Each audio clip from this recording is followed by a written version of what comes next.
Um homem foi preso suspeito de ter participação no desaparecimento de um jornalista britânico e um indigenista na Amazônia. Os dois estariam sendo ameaçados.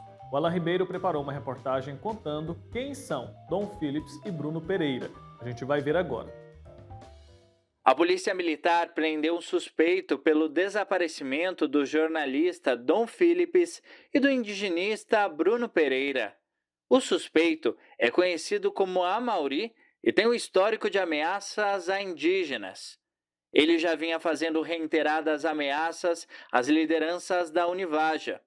Amauri foi preso em flagrante ao intimar a equipe que estava em busca dos desaparecidos. Há um mês, Dom Phillips disse no Acre que queria relatar as ameaças contra os indígenas. Aí eu pedi para vir para cá para entender como vocês lidam com isso aqui, como vocês se organizam, como é todo esse processo. Ele falou dessa reunião, então eu vim para acompanhar um pouco disso, aprender um pouco com vocês, como é essa cultura, como vocês veem a floresta, como vocês vivem por dentro, como vocês lidam com essas ameaças que vêm, de invasores e garimpeiros e tudo mais. E agora eu estou fazendo um livro para uma editora inglesa sobre essa questão da conservação na Amazônia. E andando muito na Amazônia, conversando com pessoas, e uma parte muito importante desse livro é a proteção dos povos indígenas, o protagonismo. Os dois se deslocaram com o objetivo de visitar a equipe de vigilância indígena, que se encontra próxima à localidade chamada Lago do Jaburu, para que o jornalista visitasse o local e fizesse algumas entrevistas com os indígenas. Bruno e Phillips tinham sido vistos pela última vez quando chegaram à comunidade de São Rafael por volta das 6 horas da manhã de domingo. Eles viajavam com uma embarcação nova de 40 cavalos e 70 litros de gasolina, o que era suficiente para concluir a viagem. Bruno era alvo constante de ameaças por combater a invasores como pescadores, garimpeiros e madeireiros. O Vale do Javari é a região com a maior concentração de povos indígenas isolados do mundo. Ele, no mundo indigenista, é visto como um aliado, uma pessoa comprometida com o futuro dos povos indígenas e muito envolvido, né, nessa luta que não tem sido fácil nos últimos tempos. Na época que ele esteve em Atalaia do Norte, na coordenação da FUNAI, quer dizer, inclusive, ele sempre teve um diálogo muito aberto e muito direto com a nossa equipe, a equipe do CIMI que atua nessa região, né? Isso, quer dizer, e o sentimento é de que, de fato, é uma pessoa muito envolvida, muito empenhada na defesa dos territórios indígenas, dos direitos dos povos indígenas, e tem sido, assim, a tarefa se desdobrando, inclusive, para que trazer segurança às comunidades indígenas no interior das suas terras e nos últimos anos, sobretudo, em relação aos povos indígenas isolados, né? O combate às invasões tem sido um desafio mediante a falta de investimentos na fiscalização das áreas. Eles, nos últimos anos, vêm seguidamente denunciando essas invasões, né? Que nessa região mais ao sul da terra indígena é invadida, sobretudo, por garimpeiros, né? A força de garimpeiros mais para o centro da área, aí na região dos rios Itaquaí e Ituí, sobretudo por caçadores e pescadores, e na região fronteiriça também tem madeireiros e também a ação do narcotráfico, né? Então, essa e existia muito fortemente essa política da FUNAI de proteção dos territórios onde se localizam os povos isolados, né? O que acontece é que, no atual contexto político, existe uma grande fragilização dessas bases, né? Quer dizer, sem condições operacionais de fazer a fiscalização, né? E sem respaldo assim, institucional da própria FUNAI para ações de combate às invasões, né? Esse caso tem repercutido muito, chamado a atenção da imprensa do país todo e até de fora, porque tem um britânico envolvido, né, um britânico entre os desaparecidos. E a gente vai continuar falando desse assunto. O Guinter, que participou dessa reportagem do Alain, está aqui para conversar comigo ao vivo agora. Ele é membro da equipe de apoio aos povos indígenas livres. Guinter, bom dia, seja muito bem-vindo aqui ao nosso programa. Bom dia. O senhor conhece o trabalho do Bruno Pereira? Ele é um indigenista visto como alguém muito experiente, não é isso? Exatamente, ele tinha muita experiência, sobretudo em regiões aí de difícil acesso, em terras indígenas distantes aqui na Amazônia, né?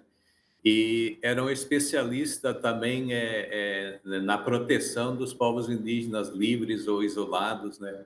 E como já foi dito pela reportagem, nessa região do Vale do Javari é onde existe a maior concentração desses povos no mundo, né? A FUNAI reporta aí a presença confirmada de pelo menos 15 desses grupos indígenas nessa região. E são os grupos em situação de maior vulnerabilidade e diante dessas invasões constantes que vêm sendo denunciadas pelas organizações indígenas da região e que podem, devido a isso, serem, inclusive, exterminados, porque são sujeitos a sofrerem massacres ou mesmo serem contaminados por doenças contagiosas, né, que são fatais para esses grupos. Acabam se colocando, né, numa posição de muita vulnerabilidade. Quero saber do senhor como estão sendo feitas as buscas pelos desaparecidos aí na região. Hoje de manhã ainda tive informações da parte de indígenas que estão envolvidas também que têm se mobilizado em equipes de busca, né? E eles conhecem muito bem a região e têm andado aí em igarapés, lagos e igapós da região, né? Fazendo essa varredura, né? Mas infelizmente até o momento nenhuma informação nova, né? E a informação que eles passam é de fato de que as suspeitas, de suspeitas cada vez mais fortes de que Bruno e Dom Philips possam ter sido emboscados e assassinados por pescadores envolvidos com narcotráfico na região. Essa falta de informações é o que deixa a gente, e imagino que a família também, muito aflitos. O ministro da Defesa, Paulo Sérgio Nogueira, inclusive, disse que não tem noção do que pode ter acontecido. Como que o senhor recebe essa afirmação, sendo que a gente sabe que a cada minuto, a cada momento que passa, as chances de encontrar essas pessoas com vida se diminuem. Como que está para o senhor aí acompanhar esse caso e essa falta de informação tão grande? É preciso dizer que de fato, se teve um empenho maior dos órgãos governamentais só a partir da grande repercussão que o caso adquiriu, tanto nacionalmente quanto internacionalmente. Só a partir de ontem que as equipes de busca passaram a contar com o apoio de 2 helicópteros, né? E é uma aflição muito grande, porque a região efetivamente é uma região distante, complexa, né? Mas o que a gente sente e está na iminência aí de ter uma notícia aí de que o pior possa ter acontecido, porque de fato o Bruno, juntamente com o Dom Philips e a equipe de vigilância da organização indígena Univaja, no dia anterior tinham sido ameaçados aí por esses pesquisadores, um dos quais inclusive foi preso pela polícia, né? E esses pescadores, inclusive, são apontados como aqueles que seguidamente têm atirado contra a base de proteção etnoambiental da FUNAI no rio Itaquaí, na boca do Ituí. Então, o sentimento é também de indignação e revolta por termos chegado a uma situação, essa situação de insegurança nas terras indígenas, no seu entorno, e que esse clima e essa situação conflitiva de insegurança tem se acentuado a cada dia, né?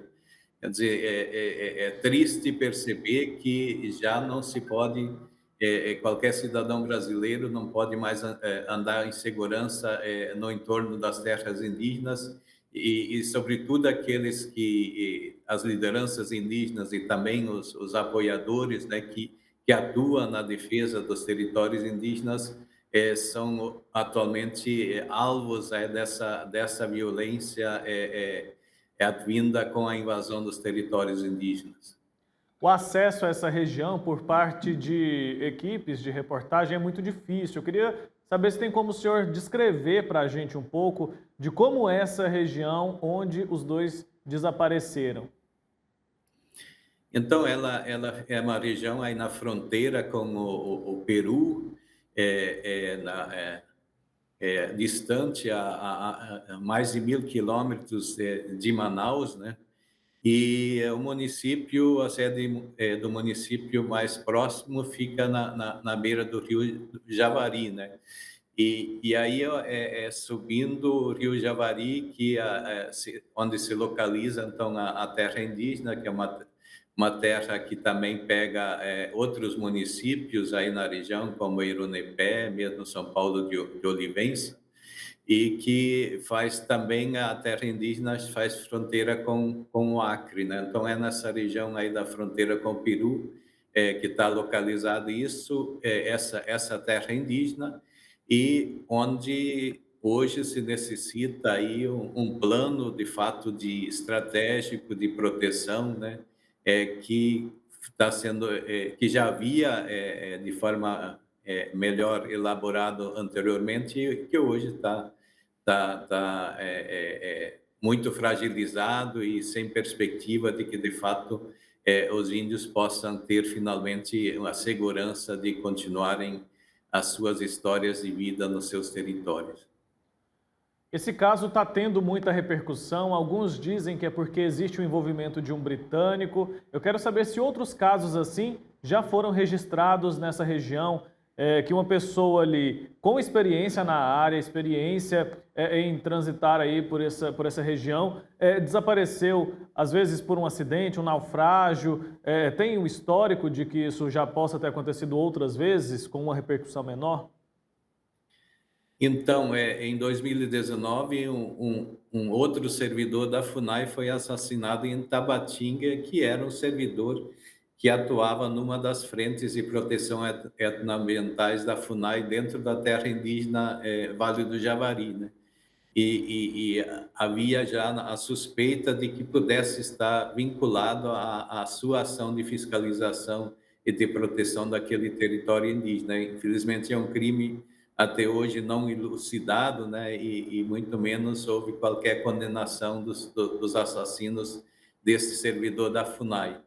E o histórico é de que os invasores têm, inclusive, atacado as bases de proteção etnoambiental etnoambientais da FUNAI na região. Então, há um histórico, né? E as ameaças contínuas que os indígenas aí empenhados na defesa das suas terras têm sofrido desses invasores da região. O presidente da FUNAI, o Marcelo Xavier, ele disse que os dois erraram ao não comunicar a viagem à instituição. Nesses casos, existe uma segurança, agentes são colocados ali para ajudar na proteção, na segurança dessas pessoas que vão fazer um trabalho em campo como esse. Qual a atuação da FUNAI quando uma pessoa quer ir ali para fazer uma denúncia, quer também visitar essas áreas que eles consideram de maior risco? Olha, eu não sei dessa informação, se houve a comunicação para a FUNAI ou não, mas como é um município, uma sede municipal muito pequena, com a presença da FUNAI e a vinculação que o próprio servidor, o Bruno Pereira tem com a instituição, né? Quer dizer, normalmente é de conhecimento, né? Essas entradas para a área indígena.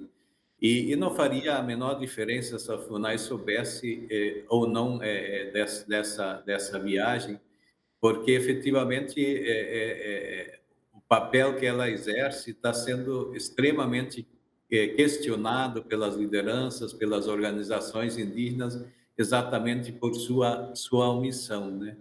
E essa era uma ação que o Bruno estava apoiando, e onde também foi o Dom Pedro, uma ação de vigilância dos próprios indígenas da Univaja, exatamente porque a FUNAI não está fazendo o seu papel nessa região. Então, inclusive, faz sentido eles não terem avisado, né? Recentemente, o presidente Jair Bolsonaro classificou que a viagem dos dois foi uma aventura. Quero saber qual a opinião do senhor. Foi mesmo uma aventura, mesmo o Bruno tendo tanta experiência?